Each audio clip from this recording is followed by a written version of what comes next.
Grand opening, grand closing.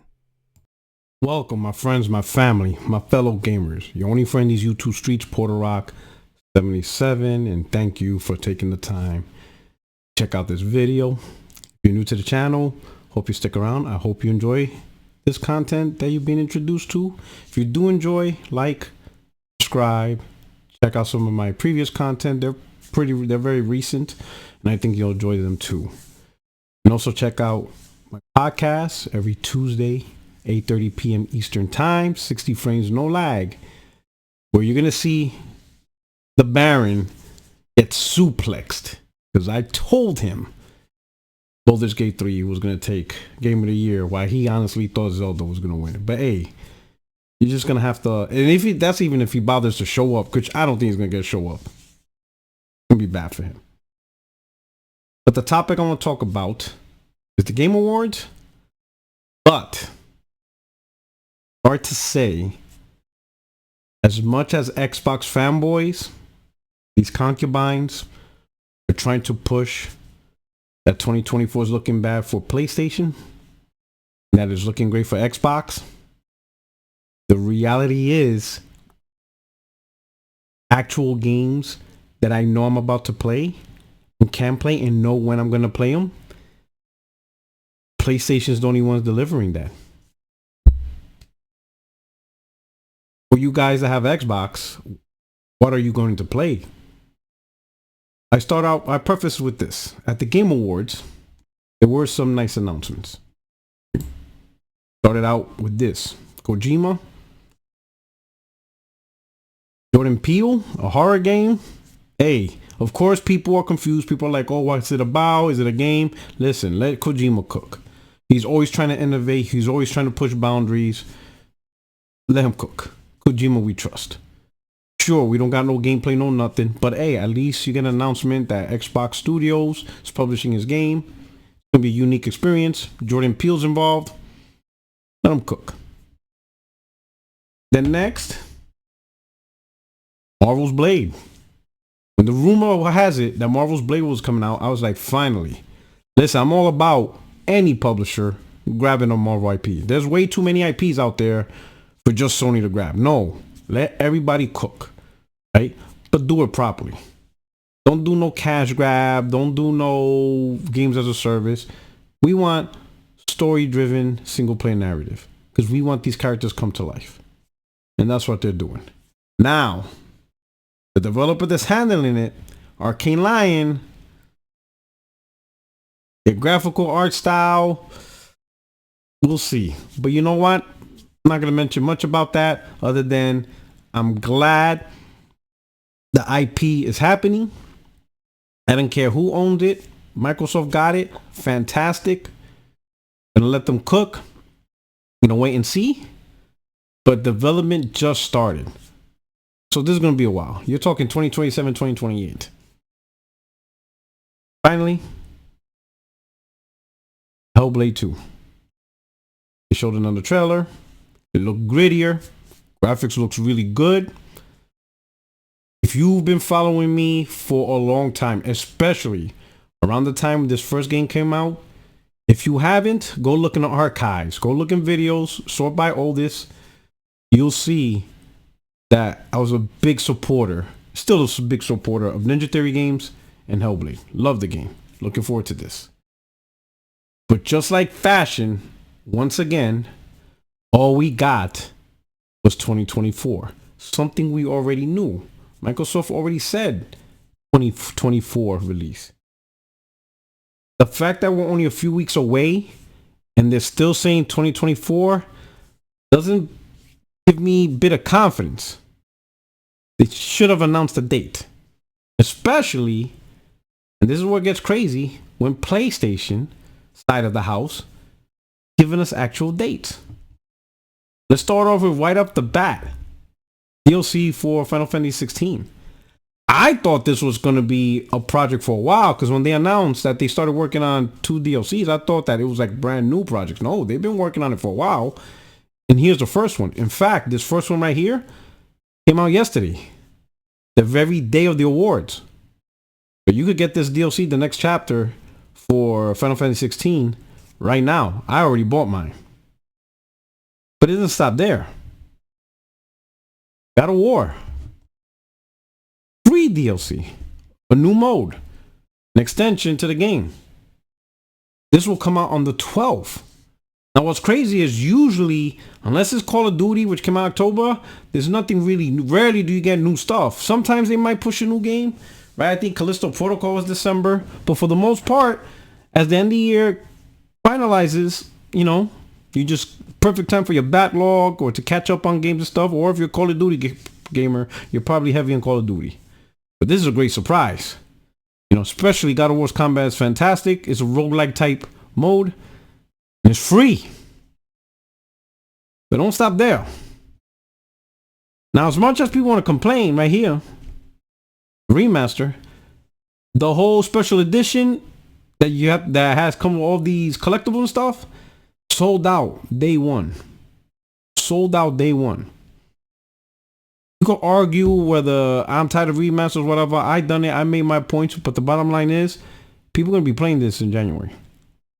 And then with people who already own the PlayStation 4 version, you just gotta pay $10 for the upgrade, and it comes with a new mode. You know, so you get the upgrade experience for $10 using your PS5, haptic feedbacks, all that stuff, and new modes. $10. That's in January. Again, like real dates. That's happening. But there's more.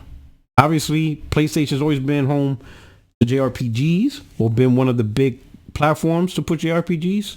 And people have been waiting for this. JRPG gamers been waiting for this for a while. Grand Blue Fantasy Relink. Also coming out in January. But there's more. For those that want a taste of multiplayer co-op, Helldivers 2. Another studio that started out as an independent indie studio, now trying to take their stab at a more big budget AAA production title. This used to be like one of those little indies, over the top, you know, top down type indies. The third person shooter now with multiplayer in it. Co-op. This comes out in February. But it doesn't stop there. One of the biggest games of 2024 come out in February. This Final Fantasy VII Rebirth. This is happening. Pre-order right now. This is one of the biggest games of 2024. This Final Fantasy Rebirth, bro. But it doesn't stop there. Now, because of the award show, Rise of Ronin got an official date. Comes out in March. This is Team Ninja's game. It's exclusive to PS5. But it doesn't stop there. The next chapter of Final Fantasy's DLC for Final Fantasy 16, The Rising Tide, this is spring. And now if you want to talk about games that don't have release dates, shit, on PlayStation, talk about Silent Hill 2 remake. Let's talk about, you know, them yams. Sweet, sweet yams. Hellblade. Sweet, sweet yams. Talk about Lost Soul Aside. Talk about Phantom Blade Zero. You see,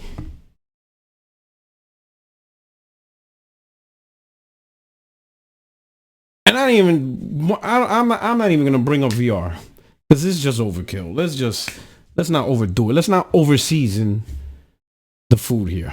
Let's, you know, I know what I'm playing. You know, I posted some of this content on Twitter. People really beefing, having heart attack. Xbox dudes, mind you. I'm asking them, okay, what you doing? What you doing your side? Oh, it's just DLC. Oh, that game looks like a Game Pass fodder. I'm like, oh wait, so now you believe in the term Game Pass fodder? And they're talking about, you know, Rise of Ronin, Team Ninja. Apparently Team Ninja now makes Game Pass fodder.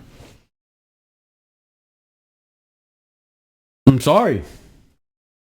I just named you stuff that's gonna keep this controller busy. Like the red one, like it. Very nice. You're probably wondering what happened to Spider-Man. Oh, I boxed it right back up. It's gonna stay in prime condition. But I got this and the white one.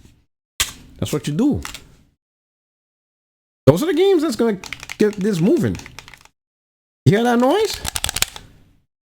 I have dates to get this moving. I don't know what Xbox is doing. We got no dates on any of this stuff. And because we got no dates, those things could easily become 2025. We seen Microsoft delay some shit. It's not like their first part is firing on all cylinders. Sorry. The award show finishing off. The year's ending with, we know what we're doing on PlayStation. Hell, the year's not even, the year's almost over, and Sony's like, hey, whoa. Before you're done with 2023, let's give you a little bit of something. Let's give you some new stuff, just a little bit, before you say adios to 2023 and begin gaming sessions in 2024. Well, we got titles in 2024, and keep in mind, we haven't even talked about the first party stuff. Well, we would fit the room. Now, I know some of you Xbox dudes and fanboys and concubines and all that, you bought a PlayStation just specifically for the first party. And unless it's a first party, you're not playing nothing else. Why? Because everything else has to be on Game Pass. We got it. Your culture is trash. That Xbox culture is trash. It's absolute trash. Some of these guys would bash the PlayStation 2. If you remember, if you were there, for the first year of PlayStation 2 or so, some of the best titles during the first year, and then for a year and a half, were third party. Grand Theft Auto 3, Devil May Cry, Metal Gear Solid 2, Final Fantasy X, Red Faction, Soul Reaver 2. Yo, it was crazy. Them third party exclusives or timed exclusives, which, at the time we thought was nothing but exclusives, they were hits, bro. Today, all of y'all be like, that's third party, don't count. Man, bullshit. Those are games to play. And that's the reality. Y'all want to live in this fake Twitter world that has failed you 10 years. Twitter is really just for shit talking and snapbacks and, jokes and snapbacks and all that stuff, right? If you really want to see how the world looks at these products, then you got to live in the real world. There is games that people will be playing on PlayStation. It's because it has the dates. The content's going to be pushed out. What the hell is going to be pushed out for Xbox? We got nothing. We don't know when any of these new games are going to be actually playable in 2024. When is Hellblade going to be playable in 2024? When is Fable going to be playable in 2024? Do we have when is Perfect Dark Zero, whatever, a thing anymore? We don't know. That Clockwork game, I like it. But is it really a 2024 game? And if it is, when? We ain't got no dates, bro. We just got sit and wait. What? Are they going to have another showcase and show those games again? And that's when we're going to get dates at the next Xbox showcase? I don't know, bro. Right now, factually speaking, we have dates to use this when it comes to exclusive content on PlayStation. I don't know what Xbox is doing. And to be honest, that's whatever, bro. That's why that brand, people don't buy that shit. That's why a lot of gamers don't be fucking with Xbox over the last 10 years. Because of shit like this. Kudos to them with Kojima. We'll see how that goes. Kudos to them to Marvel's Blade. But I think those are a 2027, 2028 conversation. But for 2024, what are we doing? What's happening? When can people buy the stuff? Let me know. Hit up the comment section. Is your only friend these YouTube streets, Puerto77. Again, if you enjoyed the content, like, subscribe, and I'll see you guys soon. You guys take care. Enjoy your weekend. Peace. Grand opening, grand closing.